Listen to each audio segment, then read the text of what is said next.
ನಾನು ನಿಮ್ಮ ಯುಕೆ ಬಾಯ್ ಮಾಡುವ ನಮಸ್ಕಾರಗಳು. ಇವತ್ತು ನಾವೊಂದು ಅತ್ಯದ್ಭುತವಾದ ಸುಂದರವಾದ ಅತಿ ಶಕ್ತಿಯುತವಾದ ದೇವಾಲಯದ ದರ್ಶನವನ್ನು ನಿಮಗೆ ಮಾಡಿಸಲಿಕ್ಕೆ ಹೊರಟಿದ್ದೇವೆ. ಈಗ ನಾವು ನಮ್ಮ ಬೈಕ್ ಮೇಲೆ ಹೊರಟಿದ್ದೇವೆ. ಈಗ ನಮ್ಮ ಬೈಕಿನ ಅತಿ ಸುಂದರವಾದ ರೈಡ್ ಅನ್ನು ನೀವು ನೋಡುತ್ತಿದ್ದೀರಿ. ನಾವು ಹೊಡೆಯುತ್ತಿದ್ದೇವೆ. ಈಗ ನೋಡಿ ನಮ್ಮ ಬೈಕ್ ನ ಮ್ಯಾಜಿಕ್ ನೋಡಿ. ನೀವು ನನ್ನ ಬೈಕ್ ಮ್ಯಾಜಿಕ್ಗೆ ಎಷ್ಟು ಲೈಕ್ ಕೊಡ್ತೀರಿ, ಎಷ್ಟು ಶೇರ್ ಮಾಡ್ತೀರಿ, ಎಷ್ಟು ಕಮೆಂಟ್ ಮಾಡ್ತೀರಿ ನೋಡಿ ಆನಂದಿಸಿ. ಈಗ ನಾವು ಹೊಂಟೀವಿ ನೋಡ್ರಿ ಬೈಕ್ ಮ್ಯಾಗ. ನಮ್ಮ ಬೈಕ್ ಮ್ಯಾಜಿಕ್ ನೋಡಿದ್ರಿ. ಬೈಕ್ ಮ್ಯಾಜಿಕ್ ನೋಡಿದ್ರೆ ಈಗ ನಾವು ಬೈಕ್ ತಗೊಂಡು ಹೊಂಟೀವಿ. ಆ ಮ್ಯಾಜಿಕ್ ಮಾಡೋದ್ರ ಜೊತೆಗೆ ನಮ್ಮ ರೈಡ್ ಹಂಗ ಸ್ಟಾರ್ಟ್ ಆಗಿತ್ತು ನೋಡ್ರಿ. ಬೆಳಿಗ್ಗೆ ಎಷ್ಟು ಗಂಟೆ ಹೊಂಟಿದ್ದೆಪ್ಪ ಅಂದ್ರೆ ಮುಂಜಾನೆ 6 ಗಂಟೆಗೆ. ಈಗ ನಾವು ಬಂದೀವ್ರಿ ಒಂದು ಅತಿ ಪ್ರಸಿದ್ಧವಾದ ದೇವಾಲಯ ಗುಗ್ಗಲಮರಿ ಎಂಬ ಊರಿಗೆ.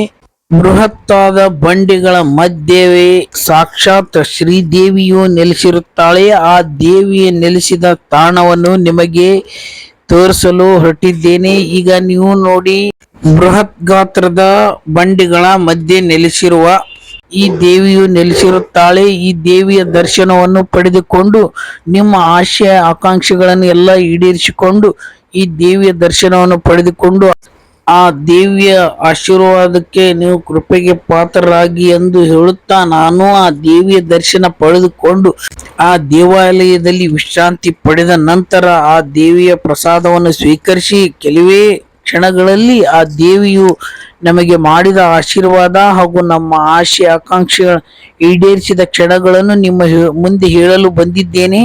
ನೀವು ಕೂಡ ಈ ಕಡೆ ಬಂದರೆ ಈ ದೇವಿಯ ದರ್ಶನವನ್ನು ಪಡೆದುಕೊಂಡು ಆ ದೇವಿಯ ದರ್ಶನ ಕೃಪೆಗೆ ಪಾತ್ರರಾಗಿ ಎಂದು ಹೇಳುತ್ತಾ, ಈಗ ನೋಡಿ ನಾನು ಈಗ ದೇವಾಲಯವನ್ನು ತೋರಿಸುತ್ತಿದ್ದೇನೆ ನಿಮಗೆ. ಹೊರಗಡೆಯಿಂದ ನಾನು ಬರುತ್ತಿದ್ದೇನೆ. ಈ ದೇವಿಯ ಜಾತ್ರೆಯು ವರ್ಷಕ್ಕೊಮ್ಮೆ ಅತಿ ವಿಜೃಂಭಣೆಯಿಂದ ನೆರವೇರುತ್ತದೆ. ದೇವಾಲಯದಲ್ಲಿ ಒಂದೇ ಮೂರ್ತಿ ಇರುತ್ತದೆ, ಆದರೆ ಇಲ್ಲಿ 2 ಮೂರ್ತಿಗಳಿವೆ, ಅದೇ ವಿಶೇಷ.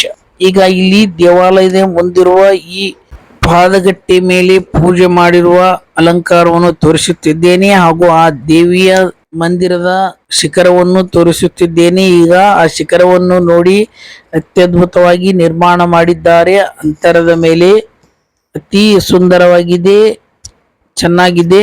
ನೀವು ಒಂದು ಸಲ ಬಂದು ಈ ದೇವಿಯ ದರ್ಶನ ಪಡೆದುಕೊಂಡು ಕೃಪೆಗೆ ಪಾತ್ರರಾಗಿ. ಆ ದೇವಾಲಯದ ಪಕ್ಕದಲ್ಲೇ ಇನ್ನೊಂದು ಬೃಹತ್ ಬಂಡೆಯ ಮಧ್ಯದಲ್ಲೇ ಇನ್ನೊಂದು ದೇವಾಲಯವು ಇದೆ. ಆ ದೇವಾಲಯದ ದರ್ಶನವನ್ನು ನಿಮಗೆ ಮಾಡಿಸುತ್ತಿದ್ದೇನೆ. ಇವತ್ತಿನ ವ್ಲಾಗ್ ಇಷ್ಟ ಆದರೆ ಲೈಕ್ ಮಾಡಿ, ಶೇರ್ ಮಾಡಿ, ಫಾಲೋ ಮಾಡಿ. ಥ್ಯಾಂಕ್ ಯು, ಧನ್ಯವಾದಗಳು.